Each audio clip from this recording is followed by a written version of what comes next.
बॉलीवुड की डॉल कहे जाने वाली एक्ट्रेस दिव्या भारती आज अगर होती तो अपना 51 बर्थडे सेलिब्रेट कर रही होती। दिव्या 19 साल की उम्र में ही 21 फिल्में करके बॉलीवुड की टॉप के एक्ट्रेसेस में गिनने जाने लगी थी। 18 साल की उम्र में शादी करके उन्होंने सबको चौंका दिया था, बट एक ट्रैजिक हादसे में 1993 में उनकी मौत हो गई। उनकी मौत के बाद कई सारी थ्योरीज सामने आई। किसी ने उनकी मौत को मर्डर भी बोला तो किसी ने सुसाइड, लेकिन आज तक ये केस सॉल्व नहीं हो पाया है, क्योंकि जिसने उन्हें मरते हुए देखा था या जिनके सामने ये सब चीज़ हुई थी वो तो खुद भी इस दुनिया में नहीं है, जो थी दिव्या की मेड।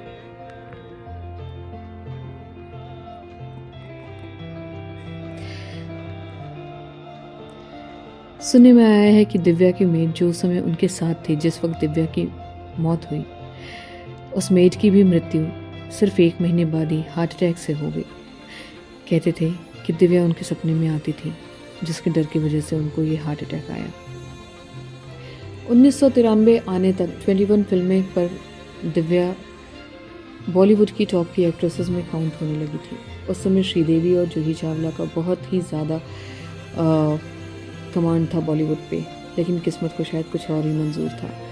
5 अप्रैल 1993 को दिव्या ने इस दुनिया को गुड बाय कह दिया। चलिए जानते हैं उनकी मौत से जुड़े कुछ किस्से।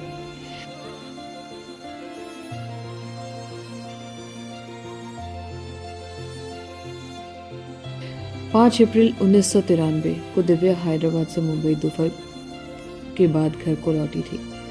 उसी दिन उन्होंने अपनी फ्लैट की डील को फाइनल किया था, इसलिए वो इस डील को लेके बहुत ही खुश थी, क्योंकि वो उनका पहला घर था जो कि उन्होंने खुद के पैसों से लिया था।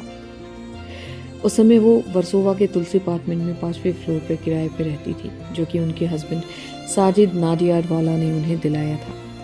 घर की डील हो जाने की वजह से वो बेहद खुश थी, इसलिए उन्होंने अगले दिन की शूटिंग को टाल दिया।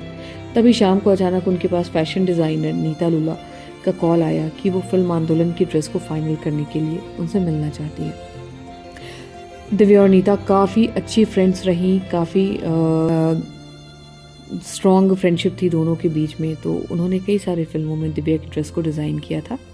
तो शाम को नीता अपने हस्बैंड श्याम लुला के साथ दिव्या के घर पर आई। इसके बाद दिव्या और नीता और उनके पति श्याम ड्राइंग रूम में ही बैठकर ड्रेस को फाइनल करने लगे। ड्रेस को फाइनल करते वक्त शाम रंगीन थी, तो सारे लोग ड्रिंक्स भी ले रहे थे, और किचन में उनकी नौकरानी अमृता, जो कि दिव्या को बचपन से ही जानती थी, वो मेहमानों के लिए खाने के इंतज़ाम कर रही थी। अब इधर ड्राइंग रूम में तीनों बैठ के शराब पी रहे थे। देखते ही देखते रात के 11 बज गए। तभी दिव्या उठकर किचन में गई और वहाँ पे 12 इंच की खिड़की पर बैठने की कोशिश करने लगी। इस 12 इंच की खिड़की में, जो कि दिव्या के घर में थी, ऐसे ही खिड़की अपार्टमेंट के सारे घर में थी जिन पे ऑटो स्टॉपर लगा हुआ था, लेकिन जिस दिन दिव्या की डेथ हुई उस दिन खिड़की पे ऑटो स्टॉपर नहीं लगा हुआ था। इस कारण ये एक मर्डर भी कहला रहा था। फिलहाल उस 12 इंच की खिड़की पे बैठने की कोशिश करने लगी। तभी अचानक वो 5वें मंजिल से गिर गई।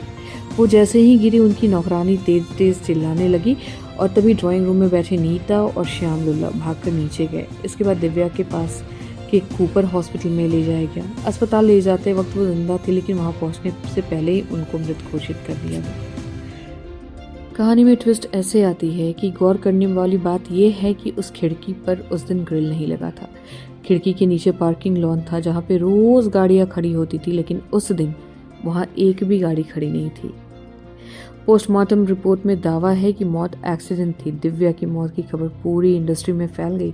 जहाँ कुछ लोगों ने इसे सुसाइड बताया, वहीं कुछ लोगों ने इसको मर्डर भी क्लेम किया। डेथ के बाद इस पूरे मामले की जांच वर्सोवा पुलिस स्टेशन के अधिकारियों ने की। पोस्टमार्टम रिपोर्ट में ये भी दावा किया गया कि दिव्या की मौत से एक महज एक्सीडेंट ही थी। उन्होंने इस समय बहुत ज़्यादा शराब पी ली थी।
के बाद फिर से हवन होने के बाद शूटिंग को कंटिन्यू किया गया। अब शूटिंग के दौरान श्रीदेवी ने सारे डायलॉग को अच्छे से फिनिश किया।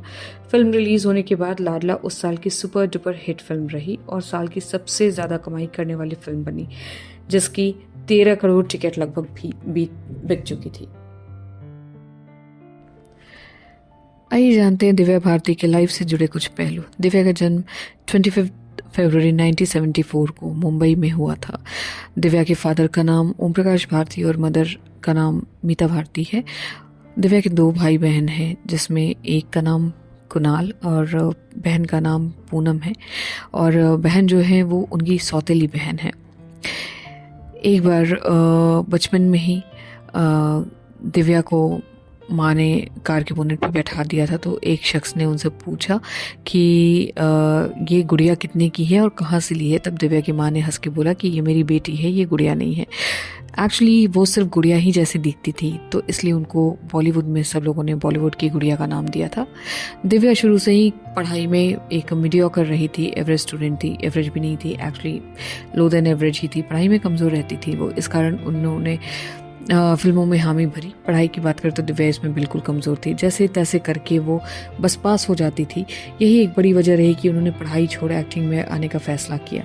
हालांकि हिंदी, मराठी और इंग्लिश भाषा पर उनकी बहुत अच्छी कमांड थी शुरू से ही।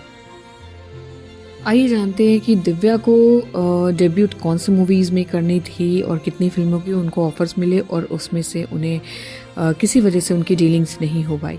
तो 1998 में जब दिव्या 14 साल की थी, वो उस समय क्लास 9th में थी, तो फिल्म मेकर नंदू तोलानी ने फिल्म गुनाहों के देवता उनको ऑफ़र की थी। इस फिल्म से वो फिल्म में एंट्री लेने ही वाली थी, लेकिन उनके पिता ने उनकी उम्र का हवाला दे के उनको मना कर दिया। बाद में उनकी जगह संगीता बिजलानी को कास्ट किया गया।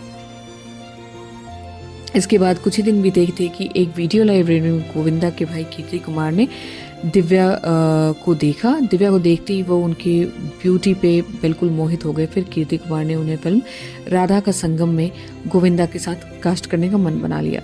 पढ़ाई से छुटकारा पाने के लिए दिव्या ने परिवार को मनाया और फिल्म को साइन भी कर लिया। इसके लिए उन्होंने महीनों तक डांस और एक्टिंग की क्लासेस भी की, लेकिन आखिरी समय में उनकी जगह जूही चावला को साइन किया गया।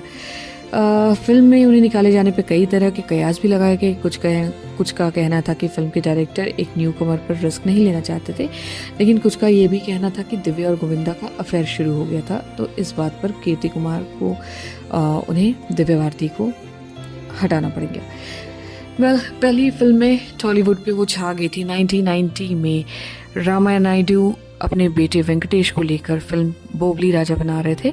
अब यही वो फिल्म थी जिसे दिव्या भारती ने एक्टिंग की दुनिया में कदम रखा। ये एक हिट फिल्म थी और आज भी तेलुगु की सबसे आइकॉनिक मूवीज में से इस मूवीज का नाम लिया जाता है। इस फिल्म के 3.5 करोड़ टिकट बिके थे। अब इस मूवी के बाद तो दिव्या कई बेहतरीन फिल्मों में नज़र आने लगी और एक के बाद एक करके स्टारडम उन पे छाने लगा और वो बॉलीवुड या टॉलीवुड की अमिताभ बच्चन कहलाने लगी। स्टारडम इस कदर बढ़ रहा था कि उनका नाम टॉप तेलुगु एक्ट्रेस की लिस्ट में शामिल हो गया था। 1991 में वो साल था जब साउथ बॉक्स ऑफिस पर दिव्या की तुलना फेमस एक्ट्रेस विजया शांति से किया जाने लगा था। टॉलीवुड में दिव्या का क्रेज इस कदर बढ़ गया था कि घर के बाहर डायरेक्टर प्रोड्यूसर की सिर्फ लाइनें लगी रहती थी दिव्या भारती के। वो कहती थी, मैंने अपने साउथ फैंस को कभी नाराज़ नहीं कर सकती और मैं ना उनको भूल सकती हूँ। 1992 में बॉलीवुड डेब्यू साउथ फिल्मों में दिव्या की दमदार एक्टिंग को देखकर बॉलीवुड की कई फिल्म मेकर ने उनको अप्रोच किया था। इसके बाद उन्होंने 1992 में रिलीज़ हुई फिल्म विश्वात्मा से बॉलीवुड की डेब्यू की। ये फिल्म सुपर डुपर हिट रही। इस फिल्म से हिंदी दर्शकों में भी दिव्या को काफ़ी ज़्यादा प्रसिद्धि मिलने लगी। इस फिल्म के रिलीज़ होने के एक हफ्ते बाद ही दिव्या की दूसरी फिल्म को दिल का क्या कसूर रिलीज़ हुई। हालांकि ये फ्लॉप रही। इसी साल दिव्या डेविड धवन की फिल्म शोला और शबनम में गोविंदा के साथ नजर आई। ये दिव्या की पहली बड़ी हिट फिल्म थी। इसके बाद 92 में ही दिव्या ने फिल्म दीवाना, जान से प्यारा, दिल आशना है, बलवान, दिल ही तो है, दुश्मन जमाना, गीत जैसी 10 फिल्में की और मैक्सिमम फिल्में इनकी हिट रही। अब थी इनकी शादी का मामला। परिवार को बिना बताए हैं 18 के उम्र में, 18 ईयर्स ऑफ एज में जैसे ही वो एडल्ट हुए थे, उसके बाद उन्होंने शादी कर ली साजिद नाडियाडवाला से। फिल्म शोला और समनम के सेट पर दिव्या की पर्सनल लाइफ में एक बहुत ही बड़ा सा टर्निंग पॉइंट आया था। इस फिल्म के सेट पर यंग प्रोड्यूसर साजिद नाडियाडवाला गोविंदा से मिलने आए हुए थे। तभी उनकी नज़र दिव्या भारती पर पड़ी और जिसको देखते ही उनको यूँ कहते हैं ना, लव एट फर्स्ट साइट वाली फीलिंग हुआ। और कुछ दिन बाद वो एक दूसरे से मिले और बिना वक्त गवाए साजिद ने दिव्या को शादी के लिए प्रपोज कर दिया। उन्होंने भी साजिद को एक्सेप्ट कर लिया, खुशी खुशी अपना लिया। वेल, दिव्या को ये डर था, चूँकि साजिद एक मुस्लिम कम्युनिटी को बिलोंग करते थे, तो दिव्या को डर था कि उनके पेरेंट्स इस रिश्ते के लिए हामी नहीं भरेंगे। ऐसे में इस कारण दोनों ने 10 मई 1992 को घर में ही कुछ दोस्तों की मौजूदगी में निकाह कर लिया। मुंबई की तुलसी बिल्डिंग में ही इस शादी में सिर्फ दिव्या के हेयर ड्रेसर दोस्त संध्या के हस्बैंड और काजी शामिल हुए थे। साजिद से शादी करने के पहले दिव्या ने इस्लाम कबूल कर लिया था और अपना नाम सना रख लिया था। और फिर वही आता है 1993 में उनके ख़त्म होने का किस्सा। अब तक तो वो 21 फिल्मों में दिव्या ने बॉलीवुड की टॉप की एक्ट्रेसेस में गिने जाने लगी थी, लेकिन शायद किस्मत को कुछ और ही मंजूर था। तो 5 अप्रैल 1993 को दिव्या ने फाइनली इस दुनिया को अलविदा कह दिया। और इस अलविदा के साथ ही उनकी मौत की वो गुत्थी कि ये सुसाइड है या मर्डर या एक एक्सीडेंट, शायद अब कभी नहीं सुलझ पाएगी। हालांकि इसको एक एक्सीडेंट का नाम दे दिया गया, लेकिन कुछ ऐसे किस्से हैं, कुछ ऐसे पहलू हैं जो आज भी अनसुलझी रखी हुई हैं। वेल, दिव्या तो अब वापस नहीं लौटेगी, लेकिन दिव्या भारती की यादें हमेशा दिलों में ताज़ा रहेंगी। अगर आपको ये मेरा वीडियो पसंद आया हो तो प्लीज़ लाइक एंड सब्सक्राइब करना मत भूलिएगा और ज़्यादा से ज़्यादा शेयर कीजिएगा दिव्या जैसे दूसरी एक्ट्रेसेस के लिए वीडियो बनाने के लिए, ताकि मैं और मोटिवेट होकर के आपको वीडियो दे सकूं और ज़्यादा से ज़्यादा वीडियो ला सकूं आप लोगों के लिए। Thank you so much. Next video आने तक एंजॉय दिस वीडियो।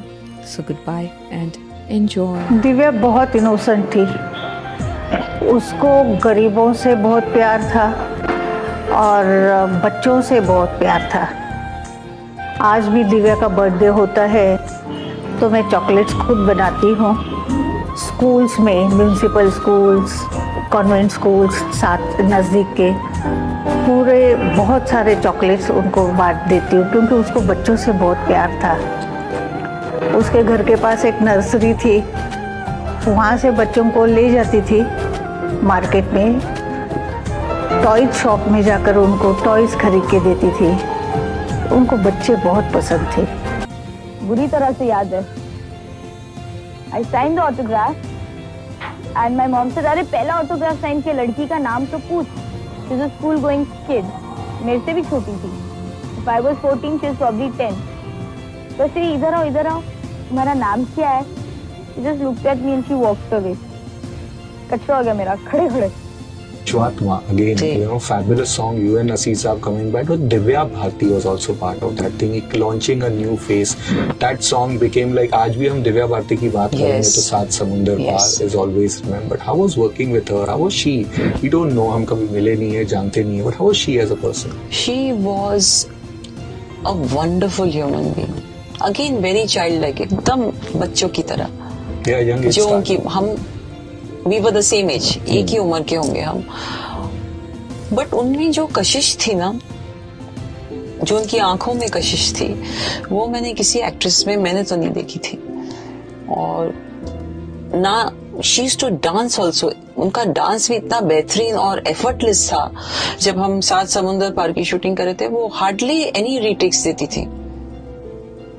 मतलब she was born to act, she was born to you know dance, sing, be happy. बहुत बुरा लगा जब उनके बारे में मैंने सुना। उस वक्त मैं प्रेग्नेंट थी अपने लड़के के साथ।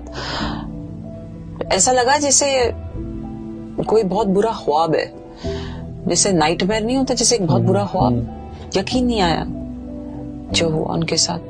लेकिन बहुत ही फन लविंग, बहुत ही मिस्चीवियस, शरारती भी बहुत थी। मैंने सबसे बड़े बैनर में पहली पिक्चर की है विश्वात्मा, और उसमें मुझे एक्सपोज करना नहीं पड़ा। हालांकि रोल बहुत अच्छा है, मेरे हिसाब से तो बहुत ही अच्छा रोल था। एक्सपोज करना नहीं पड़ा, तो इसकी आगे ज़रूरत पड़ेगी नहीं।